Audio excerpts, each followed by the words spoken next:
Bonjour, aujourd'hui on est là pour présenter le cours de stratégie industrielle de S6, troisième année sciences de gestion. Notre cours, on va voir plusieurs chapitres dans ce cours. Le premier chapitre, on va voir la remise en cause de modèles de concurrence pure et parfaite. Deuxièmement, on va voir tout ce qui concerne les oligopoles, après le monopole, pour arriver à la fin, pour expliquer tout ce qui est vraiment stratégie et vraiment adopté par les entreprises pour être sur le marché. Donc la première chose avant d'entrer dans le fond de cours, donc on doit présenter c'est quoi, de définir c'est quoi exactement la stratégie industrielle. La stratégie industrielle d'une entreprise est l'articulation entre sa fonction de production et sa stratégie. Donc, simplement, il est là il a un objectif qui est important, c'est d'améliorer le positionnement structurel de l'entreprise et d'ajuster ses moyens, soit ses types moyens industriels sur sa stratégie commerciale. Donc ici, on va voir, il y a le côté industrie, côté commerce ici, au niveau stratégique de l'entreprise. La stratégie industrielle prend en compte l'implantation géographique de ses unités de production, la technologie de sa production ou de sa gamme de produits. Donc, on peut dire que la stratégie industrielle aussi est une préoccupation pour les grandes entreprises et aussi pour les petites et moyennes industries. La stratégie industrielle peut être aussi le fait d'une politique mise en œuvre par un État. Aussi en vue d'assurer une production compétitive et suffisante pour répondre aux besoins internes de sa population et externe. Donc ici, on peut dire que c'est pas la stratégie industrielle, c'est pas concernant que les entreprises privées, mais aussi concerne l'État aussi. À travers cette définition, on peut poser plusieurs questions dans la stratégie industrielle. La première question, quel processus de production l'entreprise doit-elle vraiment mettre en œuvre? Deuxièmement, pour assurer sa propre production en grande série, en petite série, doit-elle sous-traiter? Donc, ce sont des questions qu'on peut poser dans la stratégie industrielle avant d'adopter ce qu'on appelle la stratégie industrielle. On comprend ici qu'il est vraiment ou qu'il sera nécessaire d'une adéquation et harmonie entre les ressources, les besoins de l'entreprise et la réalité du marché. J'insiste sur la réalité du marché parce qu'ici, vraiment, on va voir dans le cours, on va consacrer plus de 2 chapitres que pour la réalité du marché. Parce que normalement, comme on va voir, que le marché, c'est de la concurrence pure et parfaite, mais on va voir, il y a autre type de marché qui existe. Et ça, on va l'expliquer par la suite.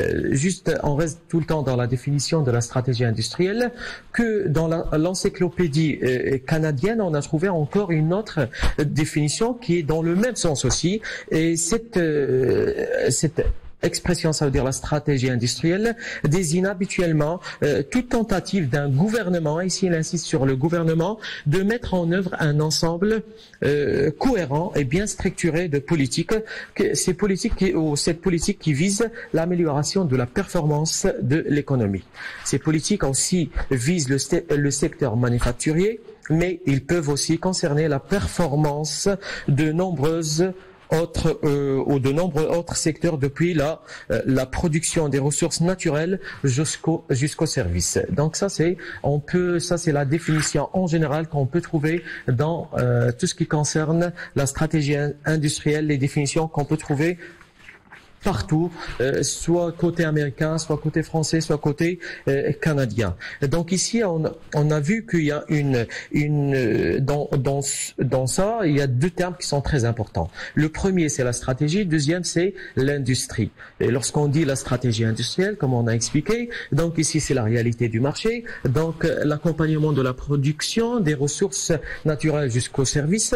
Donc, on peut dire ici, il y a le côté industrie. Et aussi, on ne doit pas oublier que toutes les entreprises, même aussi l'État, sont là pour donner un coup de pouce à l'économie. Et quelle économie? C'est l'économie industrielle. Donc ici, on insiste, et moi, dans cette présentation, on doit vraiment, je ne dois pas laisser passer, mais on doit parler de l'économie industrielle. Comme vous savez très bien, Et on parle de l'économie industrielle qui a une longue histoire, mais tout simplement, il a un passé récent, puisque on va trouver que dans l'ouvrage de Alfred Marshall, qui est très bien connu, son ouvrage s'appelle donc sous l'intitulé Industry and Trade, en 1919, il a parlé tout simplement dans ses publications, ou dans cet ouvrage exactement, il a parlé de tout ce qui est économie industrielle. Certes, on a trouvé que Jean-Baptiste Say, avant lui, il a créé au 19e siècle un cours d'économie industrielle au Conservatoire des Arts et Métiers à Paris. Mais on trouve que ici, on peut parler de l'économie industrielle, ça existe depuis longtemps, et moi, on préfère de parler de l'industrie exactement. L'industrie, lorsqu'on dit l'industrie, il a un rôle donc déterminant qui est bien expliqué par Alfred Marshall aussi. Et c'est lui, on dit, Alfred Marshall, ça reste aussi, c'est l'origine de l'économie industrielle. Tout simplement. Maintenant, d'après tous ces auteurs, on peut dire que l'économie industrielle, c'est l'approche économique de l'industrie. Il y a l'économie avec l'industrie. Donc, et pour définir l'industrie à part, on trouve aussi, il y a dans plusieurs dictionnaires qui ont donné cette définition. Parmi ces dictionnaires de sciences économiques, par exemple, il a défini l'industrie, c'est comme l'ensemble des unités économiques de production qui par l'usage des facteurs de production, bien sûr. Les facteurs de production, on sait très bien, il y a les deux types, soit le capital et le travail, qui transforment les biens réels en produits. Donc ça, cette définition est dans le prolongement de celle de Jean-Baptiste Say aussi, qui a défini aussi l'industrie. Mais cette fois-ci, il a dit que l'industrie, c'est une activité humaine. Donc ici, il a intégré un petit peu le côté humain qui déploie dans le but de produire des marchandises, mais c'est pas n'importe quelle marchandise, mais des marchandises utiles. Donc on peut dire ici que l'industrie, il rassemble entre le côté humain, comme il a dit Jean-Baptiste Say, pour la fabrication, pour la production des biens qui sont utiles. On ajoute à côté donc que vraiment on est là pour transformer les biens les facteurs de production en biens, en produits d'une façon générale. Donc on peut dire ici que tout simplement on peut arriver à un point que l'économie industrielle, c'est toute activité au sens large, ayant un support matériel ou immatériel. Donc ça, c'est le débat qu'on a trouvé, et on peut dire que vraiment, lorsqu'on parle de l'économie industrielle ici, c'est vraiment purement, on parle de l'économie, et surtout dans tout ce qui est dans le domaine microéconomique.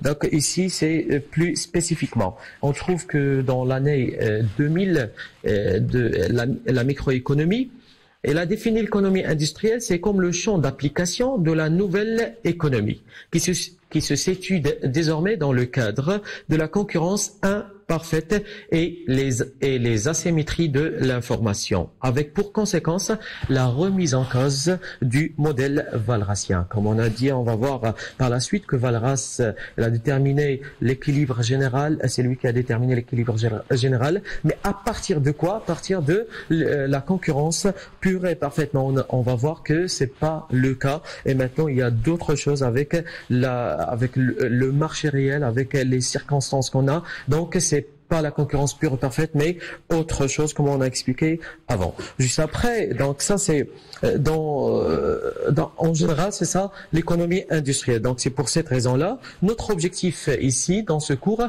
c'est de déterminer premièrement l'économie industrielle pour arriver à la fin, quelles sont les stratégies qu'on doit adapter avec le marché. C'est pour cette raison-là, premièrement, donc il y a l'approche nouvelle des marchés concurrentiels, puis donc l'émergence des nouveaux concepts, et enfin l'analyse des stratégies qui sont propres à chaque type de marché.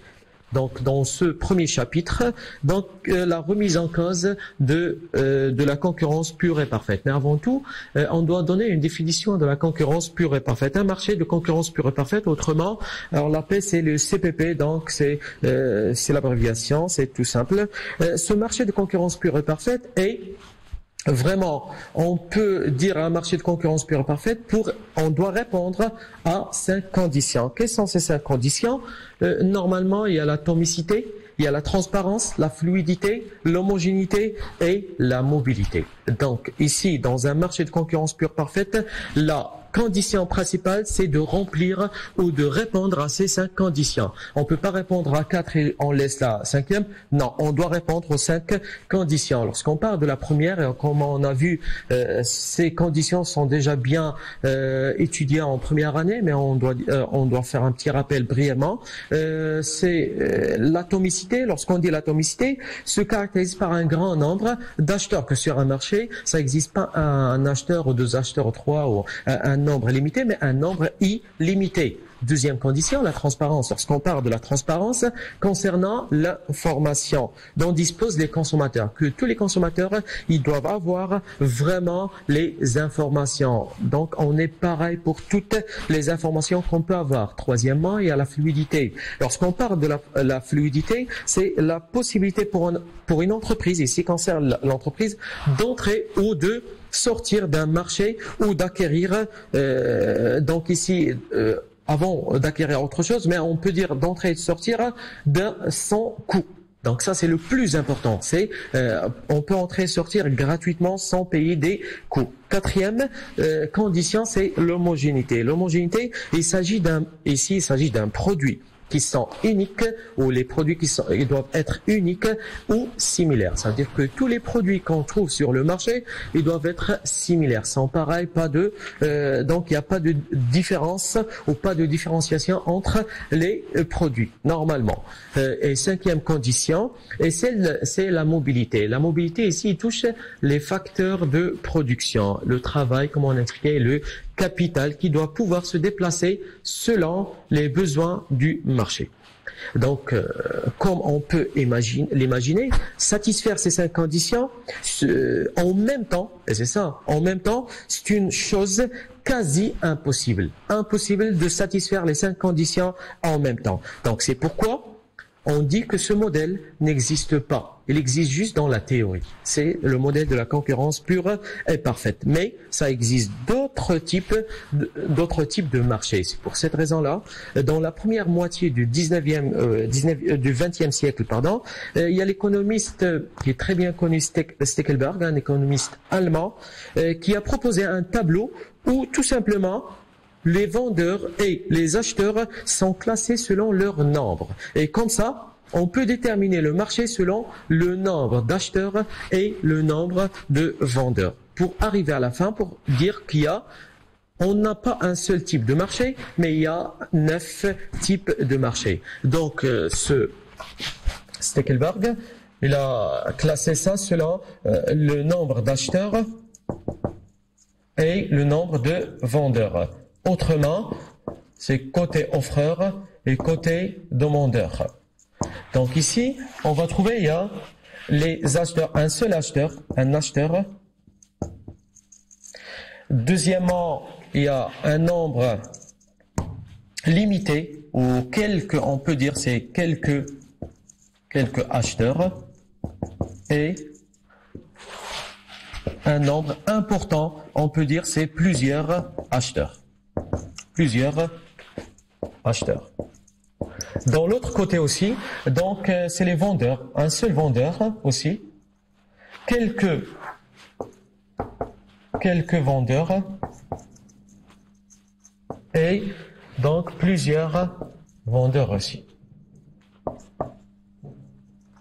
Donc selon le nombre de vendeurs et le nombre d'acheteurs, donc on peut déterminer le marché. Donc lorsqu'on dit un seul acheteur et un seul vendeur, donc moi je préfère de commencer par les marchés qu'on connaît tous, qui sont très bien répandus. Lorsqu'on dit un seul acheteur ou un seul vendeur et plusieurs acheteurs, ici on est en train de parler de monopole. Donc c'est le monopole, c'est le terme le plus ou le marché le plus connu aussi. Lorsqu'on dit plusieurs acheteurs et plusieurs vendeurs, donc on est dans la concurrence pure et parfaite. Pour après, on arrive aussi lorsqu'on dit un seul vendeur et un seul acheteur. Donc ici, on est en train de parler aussi de monopole, mais le monopole bilatéral. pour arriver, après on dit un seul vendeur et quelques acheteurs. Donc ici on est en train de parler, mais c'est un monopole. Mais autrement, on peut dire que ce n'est pas un monopole qui est réalisé à 100%, mais c'est un monopole qui est contrarié. Contrarié par quoi? Contrarié par le nombre qu'on a quelques acheteurs et on n'a pas un nombre important ou un nombre illimité d'acheteurs. Pour arriver après, donc, lorsqu'on dit quelques vendeurs et un seul acheteur, donc ici, on est en train de parler de monopole, c'est vrai, parce que ici, côté acheteur, mais cette fois-ci, on l'appelle pas monopole parce que concernant une personne, c'est l'acheteur, on l'appelle monopsone. C'est monopsone. Lorsqu'on dit lorsqu'on a quelques vendeurs et quelques acheteurs, on est en train de parler de ce qu'on appelle oligopole. Mais oligopole de deux côtés. Oligopole bilatéral. Et ici encore, ce qu'on dit quelques vendeurs et vraiment plusieurs acheteurs, ici on parle, ce qu'on vraiment on va voir, on va étudier dans le deuxième chapitre, c'est oligopole. Oligopole. Donc ça c'est ça là vraiment c'est le marché réel qu'on va trouver sur le terrain. Donc c'est ça la réalité, que on va trouver quelques vendeurs et plusieurs acheteurs. Pour terminer le reste, lorsqu'on a plusieurs vendeurs et un seul acheteur, donc ici on est en train de donc ici j'ai ici, on est en train, lorsqu'on dit quelques vendeurs et un seul acheteur, donc on est en train de parler de monopsone, mais monopsone contrarié. Contrarié. Par contre, lorsqu'on dit plusieurs vendeurs et un seul acheteur, donc on parle tout simplement de monopsone. Juste après, lorsqu'on dit plusieurs vendeurs et quelques acheteurs, donc ici, on n'a que quelques acheteurs, mais plusieurs vendeurs, c'est un oligopole, mais oligopole du côté des acheteurs, du côté des personnes. C'est pour ça qu'on l'appelle, c'est oligopsone. Comme on peut le constater, la concurrence imparfaite devient la règle, et la concurrence pure et parfaite, c'est l'exception. Dans la pratique, concurrence imparfaite pourra se traduire par des situations très diverses, comme l'existence des monopoles. Et on va trouver aussi il y a de cartels oligopoles. Donc ici, dans l'extrême, la concurrence est totalement ici absente. Il n'y a pas de concurrence pure et parfaite, il y a l'absence totale. Donc c'est pour cette raison-là, on peut dire soit on va trouver, il y a des oligopoles, soit on va trouver quelquefois des monopoles, et on va voir pourquoi il y a le monopole. Donc c'est pour cette raison-là, on parle surtout, on trouvera des monopoles purs en général. Donc la réalité, le monopole existe aussi, mais il va prendre des formes. Pourquoi on n'a pas, et les caractéristiques les plus importantes qui laissent pas le marché de la concurrence pure et parfaite existe, c'est par exemple, il y a l'asymétrie de l'information, et ça c'est le plus important qu'on va trouver qui est bien répandu, et deuxièmement, c'est la non-homogénéité des produits. Qu'on va trouver que c'est pas les mêmes produits qui sont offerts sur le marché. L'économie industrielle va donc s'efforcer de s'approcher de l'économie réelle. Ce qui ne va pas réussir à faire à la microéconomie avec la concurrence pure et parfaite.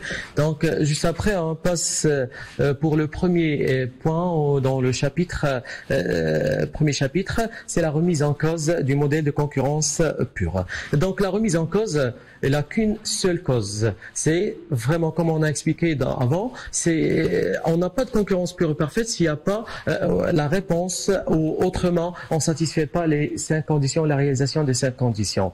Donc ici on va dire que l'une des conditions, ça ne va pas réaliser, ce qui ne laisse pas la réalisation d'un marché de concurrence pure et parfaite. Donc on commence rapidement, autrement on explique pourquoi les 5 conditions se réalisent pas. Lorsqu'on dit l'atomicité ici est l'une des conditions qui reste vraiment rare à atteindre, parce que ici on trouve que les PME normalement et les entreprises individuelles constituent l'essentiel du monde de l'entreprise, ce qui n'est pas le cas dans un marché mondialisé où cohabitent juste les monopoles ou les oligopoles. De fait, le libéralisme et la déréglementation ont eu raison de la concurrence pure et parfaite. Donc, lorsqu'on passe à la réalité surtout maintenant au XXe siècle, c'est la concentration. On trouve, il y a juste la concentration et la fusion. Ce qui laisse que pour entrer dans un marché, donc on n'a pas le droit, surtout qu'on ait des PME, comme on a expliqué, ou des entrepreneurs individuels. Mais le cas qu'on trouve, c'est la plupart, c'est soit, comme on a dit, des oligopoles où la tentative sera grande pour un certain nombre d'entre eux. Juste pour la transparence aussi, pourquoi il n'y a pas la transparence? Ici, c'est vraiment pour accéder à toutes les informations, c'est pas évident. Parce que, et ça, normalement, pourquoi c'est pas évident? Parce qu'on a dit avant, pour accéder à l'information, mais sans coût. Ça veut dire gratuitement, mais c'est pas le cas. Pour avoir ou purement avoir une information qui est utile et qui a de la valeur, donc on n'a pas ça. Donc il reste que pour accéder à l'information, on doit payer et on doit vraiment, c'est pas gratuitement. Troisième, c'est pourquoi la fluidité des marchés est une condition normalement nécessaire du modèle de concurrence pure et parfaite. Ça veut dire il permet à de nouveaux producteurs de bénéficier et de la profitabilité du secteur ou de la filière, comme aussi à ceux existants déjà sur le marché de sortir de la filière. Mais cette fluidité aujourd'hui, donc on trouve que c'est pas réalisé par la recherche d'économie d'échelle. J'insiste ici sur l'économie d'échelle, que les entreprises, comme vous savez tous, on est là pour deux raisons. C'est la maximisation du profit et de minimiser les coûts. Donc ici, on essaye d'y aller vers chercher la matière première, d'acheter une grande quantité et de produire une grande quantité pour minimiser les coûts. Ce qui laisse que cette fluidité, elle est vraiment pas réalisée. Quatrièmement, l'homogénéité des produits. L'homogénéité des produits n'est plus aujourd'hui parce que ici on dit normalement sur un marché qu'on a les mêmes produits. Quasiment, lorsqu'on dit un téléphone c'est pareil que l'autre, mais réellement non, c'est pas le cas. Réellement, on trouve que on a ce qu'on appelle l'hétérogénéité. Et ça se voit dans les ventes. Qu'on trouve des produits que ça se vend plus que les autres. Donc ça, c'est parce que les entreprises, on va voir par la suite, ils jouent sur quoi? Ils jouent sur ce qu'on appelle la différenciation des produits.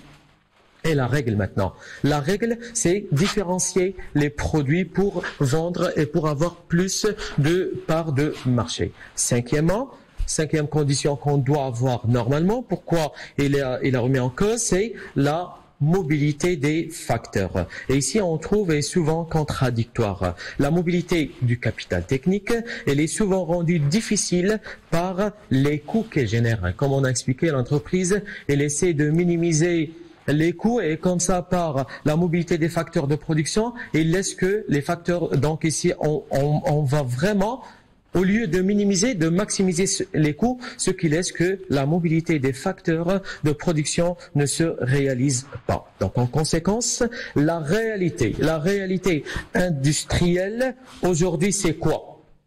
Vraiment, il y a tout, sauf la concurrence pure et parfaite. C'est pour cette raison-là, on dit, c'est un modèle, maintenant, c'est un modèle d'exception. C'est pas un modèle, c'est pas la règle, comment c'est tous avant. Donc, c'est l'exception. Et comme ça, on peut dire, ça existe d'autres types de concurrence. Lesquels il y a deux. Il y a la concurrence monopolistique et la concurrence imparfaite, au lieu de la concurrence pure et parfaite. Parce que ici, on a vu, c'est à cause de quoi? À cause de, on n'a pas rempli les conditions. En même temps, surtout, vraiment, j'insiste sur qu'on doit répondre aux mêmes conditions, aux 5 conditions en même temps. C'est ça le point le plus important. Juste après, maintenant, on a les deux types. C'est la concurrence imparfaite et la concurrence monopolistique. En 1933, tout simplement, il y a deux économistes, deux auteurs, qui s'appellent, le premier qui s'appelle Robinson, et le deuxième, il s'appelle Chamberlain. Le premier, c'est une auteure anglaise et le deuxième, c'est un économiste américain. Les deux publient deux ouvrages qui restent des références dans ce sujet, ça veut dire de la concurrence imparfaite et la concurrence monopolistique. qui ont parlé, qui ont dit vraiment il n'y a pas de la concurrence pure et parfaite, mais il y a d'autres types. On commence par le premier auteur, premier économiste Robinson. Il a remis en cause la théorie de l'équilibre. Elle est basée sur ça. La théorie de l'équilibre de Léon Walras. Il a constaté que les hypothèses sur lesquelles il repose, et plus particulièrement lui, il repose sur la concurrence pure et parfaite. Ici, il y a pas. Donc, il n'est pas parti de même référence. Mais il a dit que, à la différence de lui, de Léon Walras, son analyse part de l'autre extrême. C'est pas de la concurrence pure et parfaite, mais du monopole. Et ici, on dit que pour faire la structure référente et pour contester surtout l'idée selon laquelle le monopole n'est qu'un extrême, une exception de la concurrence pure et parfaite. Cette démarche l'a conduit à faire de la concurrence. Quel type de concurrence? Elle, c'est la concurrence imparfaite. Robinson, donc, c'est la concurrence imparfaite. C'est une structure de marché où les entreprises sont bien tout simplement en concurrence sans que soient autant vérifiées toutes les hypothèses de la concurrence pure et parfaite. Ici, on va voir qu'il y a des conditions de la concurrence pure et parfaite sont vérifiées et il y a quelques-unes non pas vérifiées. Pour l'autre économiste Chamberlain, lui, il a parlé de la concurrence, mais cette fois-ci monopolistique. Mais il est basé sur quoi? Vraiment, il a commencé par ce qu'on appelle l'homogénéité du produit. Il n'y a pas d'homogénéité du produit. Donc, lorsqu'on dit la concurrence monopolistique, il y a côté concurrence, il y a côté encore, il y a côté monopolistique, monopole en général. Donc ici, l'analyse de Chamberlain trouvera un relais avec Paul Krugman. Et lorsqu'on parle de Paul Krugman, c'est qui a eu le prix Nobel en 2008, et qui va proposer dans les années, qui a proposé dans les années 1980 un modèle du commerce international fondé sur la concurrence monopolistique. Donc ici, on va voir les deux sont là pour contester la concurrence, ou c'est pas contester, mais pour dire il n'y a pas de concurrence pure et parfaite, mais il y a une concurrence imparfaite côté de Robinson et de l'autre côté la concurrence monopolistique pour Chamberlain. Donc ici, en résumé, on peut dire que les deux auteurs se complètent. D'accord? La concurrence monopolistique n'étant que la conséquence d'une concurrence imparfaite. Donc tout simplement l'un avec l'autre. C'est pour cette raison-là, on dit que les deux se complètent. Ici, la contribution de Chamberlain est sans doute plus importante pour l'économie industrielle que celle de Robinson, parce que lui, il a parlé de plus la concurrence monopolistique et pas la concurrence imparfaite. Donc, c'est les plus vraiment plus proches de la réalité. Et comme ça, on peut dire que la concurrence monopolistique doit répondre aux trois conditions suivantes. Bien sûr, qui doivent être réunies simultanément. La première condition, il y a libre, tout simplement, entrée et sortie des firmes dans la filière. Deuxième, c'est chaque firme, il doit disposer de sa propre clientèle. Et troisième condition, que chaque entreprise considère les prix de ses concurrents comme une donnée. Donc ici, on a gardé libre entrée et sortie des firmes dans la filière. J'insiste, la filière c'est pas le secteur, c'est pas la branche et tout. Donc ici, on doit bien distinguer entre ça. Deuxièmement, chaque firme dispose de sa propre clientèle, que chaque firme il a sa part de marcher autrement. Mes clients sont pas pareils les clients de l'autre entreprise. Donc l'entreprise A, elle a sa propre clientèle, B aussi, C aussi. Donc c'est à moi à 100%. Et aussi, on peut dire que chaque entreprise considère les prix de ses concurrents comme une donnée. Donc ici, la référence pour moi en tant qu'entreprise, c'est au niveau de prix, c'est l'autre entreprise. Donc c'est l'autre entreprise, ça veut dire A, et prend en considération le prix de l'entreprise B.